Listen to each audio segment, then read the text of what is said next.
Fala, meus amigos, tudo bem? Nessa aula eu vou falar sobre o tempo de intervalo e eu vou dar um exemplo aqui de como o tempo de intervalo pode influenciar no volume de repetições e logo no volume total de treinamento. Então, olha só, tempo de intervalo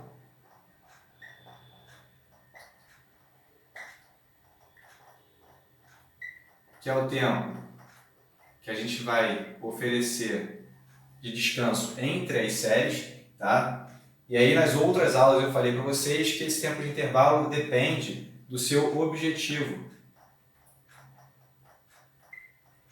Então, por exemplo, quando você tem como objetivo desenvolver a sua força máxima, por exemplo, é importante que esse tempo de intervalo ele seja um intervalo mais longo. A gente poderia dar, por exemplo, de 3 até 5 minutos de intervalo. Um treino, por exemplo, para força explosiva,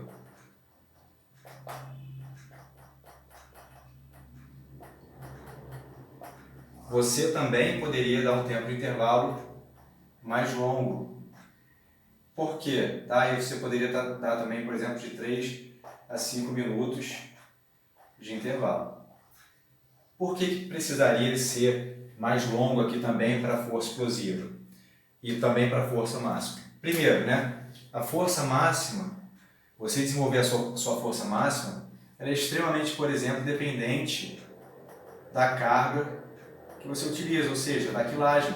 Então, para a força máxima, você precisa trabalhar um percentual de treinamento alto.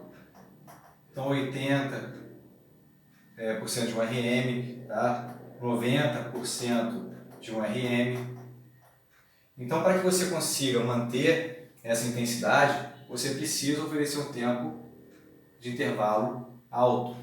E para a força explosiva, um dos fatores extremamente importantes é a aceleração.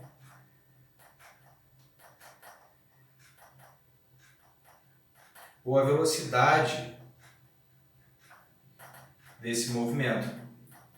Se você oferece um tempo de intervalo muito curto, você vai reduzir tanto a sua aceleração quanto a velocidade desse movimento. E por isso que é importante que você também ofereça um tempo de intervalo maior, para reduzir, por exemplo, a chance de fadiga e reduzir a chance também de você perder aceleração e velocidade. Tá? Então, por isso que nesses dois protocolos, por exemplo, a gente vai utilizar um tempo de intervalo maior. Tá? Agora, em relação à hipertrofia e à força resistente, esse tempo de intervalo ele pode ser menor, ele pode ser mais curto. Então, por exemplo, se você pensar aqui num treino, por exemplo, de força resistente,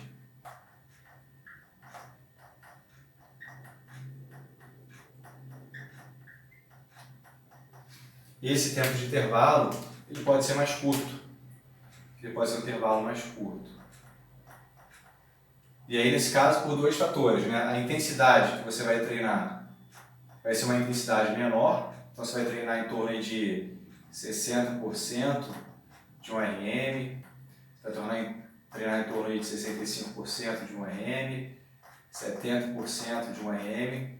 Então, a intensidade desse protocolo é uma intensidade menor. Outra coisa que é importante, esse tempo de intervalo curto, a gente pode botar aqui curto como, por exemplo, 30 segundos, 45 segundos, 60 segundos. Tá?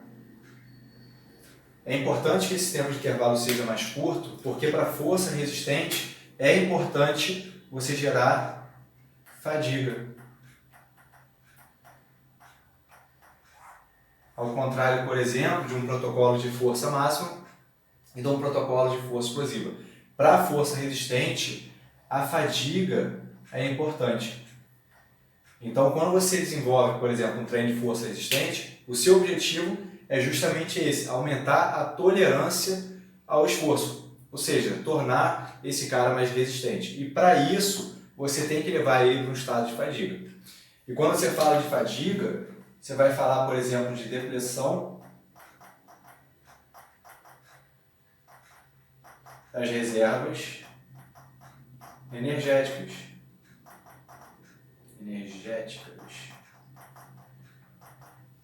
E esse é um dos seus objetivos para o treino de fadiga, porque o cara depois ele faça supercompensação. Então você vai levar ele para o estado de fadiga, vai ter a depressão das reservas energéticas e junto com isso aqui você vai ter, por exemplo, o acúmulo de metabólitos.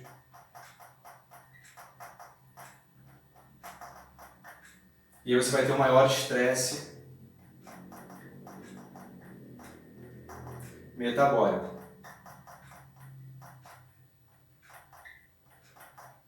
Que vai representar, por exemplo, esse estresse metabólico no aumento de hormônios. Por exemplo, lactato, IGF-1, cortisol, GH, testosterona. Então, todos esses hormônios aqui, eles vão estar aumentados no protocolo de força resistente, assim como também no protocolo para hipertrofia muscular. Tá? Então, a força resistente ela é dependente, tá, desse tempo de intervalo mais curto, porque a intensidade vai ser baixa e porque você precisa também levar esse cara para um estado de fadiga, porque a fadiga vai ser um dos mecanismos que você vai ter para desenvolver, né, fisiologicamente essa resistência dele. Então você vai ter acúmulo de metabólitos, maior estresse metabólico, produção desses hormônios e futuramente você vai supercompensar, aumentando a capacidade de resistência desse seu aluno ou desse seu praticante. Tá? E a hipertrofia muscular é a mesma coisa. Ela também precisa dessa fadiga, tá, para gerar essa supercompensação. Você também pode utilizar um tempo de intervalo mais curto, só que para hipertrofia muscular, como eu disse para vocês na outra aula, a gente tem hoje em dia, né, uma faixa de treinamento muito maior. Então antigamente a gente ficava preso naquela faixa, por exemplo, de 8 a 12 repetições. Então aqui, por muito tempo, a gente treinou, por exemplo, para hipertrofia muscular. O que a literatura tem descrito é que tanto você indo para lá, quanto você vindo para cá, e nesse caso aqui a gente poderia dizer que era um estresse mais metabólico,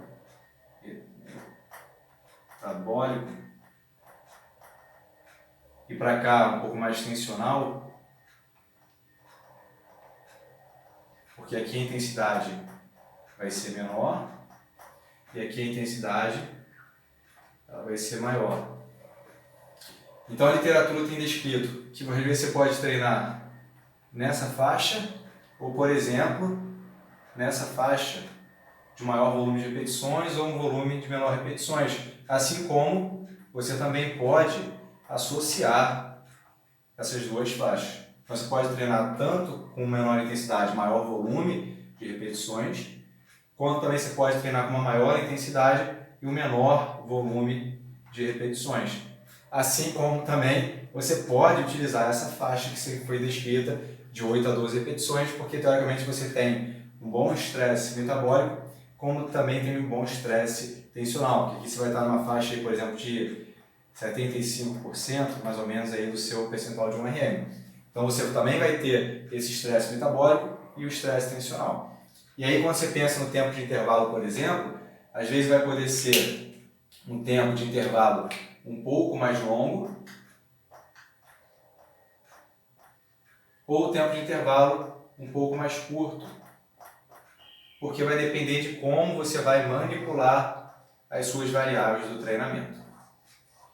Então, dependendo se você utilizar, por exemplo, uma carga maior, você pode oferecer um tempo de intervalo mais longo. Se você utilizar uma carga menor e tiver como intuito gerar fadiga e esse estresse metabólico, você pode utilizar um tempo de intervalo um pouco mais curto, por exemplo, 30 segundos, 45 segundos. Tá? Agora, como, né, que esse tempo de intervalo ele vai influenciar no tempo, no volume de repetições, e isso é um fator importante. Tá? Então vamos supor aqui que você fez 4 séries. Você fez 4 séries de 4 séries utilizando a falha concêntrica.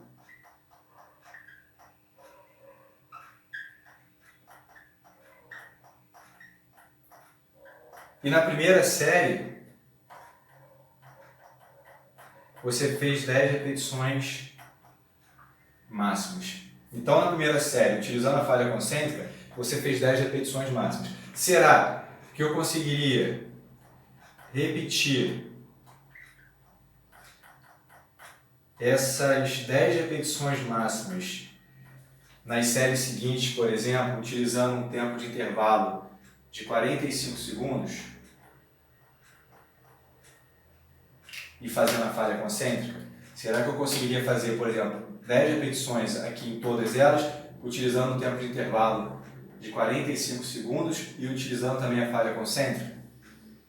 Você não conseguiria, tá?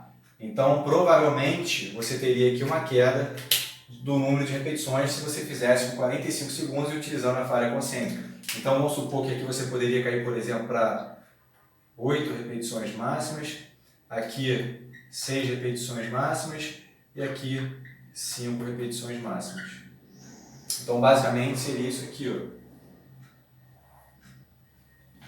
Número de repetições, vou botar aqui reps. Tá? E as séries? Primeira, que a primeira foi 10, então vou botar aqui como 10, tá? Então ele veio até aqui.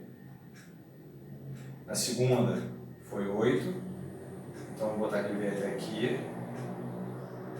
A terceira foi 6, então vou botar que ele veio até aqui. E a última foi 5, então vou botar que ele veio até aqui. Então, segunda série, terceira série e quarta série. Olha o que acontece. A primeira, você fez 10 repetições máximas. Na segunda, você fez 8 repetições máximas. Na terceira, 6 repetições máximas. E na quinta, você fez 5 repetições máximas. Então, a direção aqui, a resposta é de queda do volume de repetições. Por dois motivos. Esse aqui não foi um tempo de intervalo suficiente para você recuperar, então você estava em estado de fadiga. E ao longo dessas séries, você vai ter o acúmulo, né? Então, na primeira, da segunda você já fadigou, da segunda para a terceira você vai fadigar ainda mais, porque você não recuperou nem da primeira, e você vai continuando fadigando.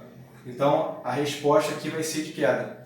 Se você quisesse, por exemplo, manter essas 10 repetições máximas, você poderia optar por duas situações, tá? Primeiro, se eu quero manter 10, 10, 10, 10, eu posso ou aumentar o tempo de intervalo, ou eu posso reduzir a carga. Então vamos supor que para essa 10 RMs, eu tinha utilizado, por exemplo, 50 quilos.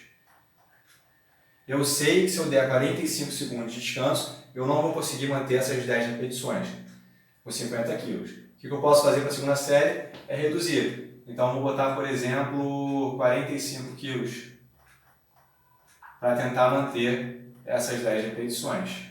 E como eu vou manter o meu tempo de intervalo, na outra série eu vou ter que reduzir também. Então, vamos supor que na outra eu utilizei 40 quilos para manter as 10 repetições máximas. E para a última eu também vou ter que reduzir. Então você vai ter que reduzir essa carga ao longo das séries para tentar manter as 10 repetições máximas. Tá? E aí o que você tem que ver, o que é mais importante para você na sua fase de treinamento. Se é manter o volume de repetições ou se é manter, por exemplo, a carga. Como eu disse, por exemplo, a carga é um fator importante para a força máxima, então talvez reduzir carga não seja interessante, mas talvez para a força resistente, por exemplo, o volume para você ele seja mais interessante porque você vai gerar fadiga desse cara. Então você vai gerar fadiga através de um maior volume de treinamento, assim como também o volume tem se mostrado importante para a hipertrofia muscular. Então, às vezes você vai abrir mão da carga ou às vezes você vai abrir mão do intervalo de acordo com o seu objetivo da sessão de treinamento. Tá? Mas basicamente o que a gente viu nessa aula aqui é que com tempo de intervalo curto não é possível você manter o número de repetições. Tá? Isso é mostrado em vários artigos científicos. Então se você, por exemplo, quer desenvolver a sua força máxima ou a sua força explosiva, é importante que você utilize um tempo de intervalo maior. E quando você vai desenvolver um treino, por exemplo, para força resistente ou para hipertrofia muscular, você pode utilizar um tempo de intervalo mais curto, visando gerar essa fadiga, a sinalização celular, né, a síntese de proteínas e as adaptações fisiológicas que são decorrentes desses programas de treinamento. Tá bom? Então espero que tenha ficado claro nessa aula aqui o conteúdo. Qualquer dúvida é só perguntar depois aí para mim.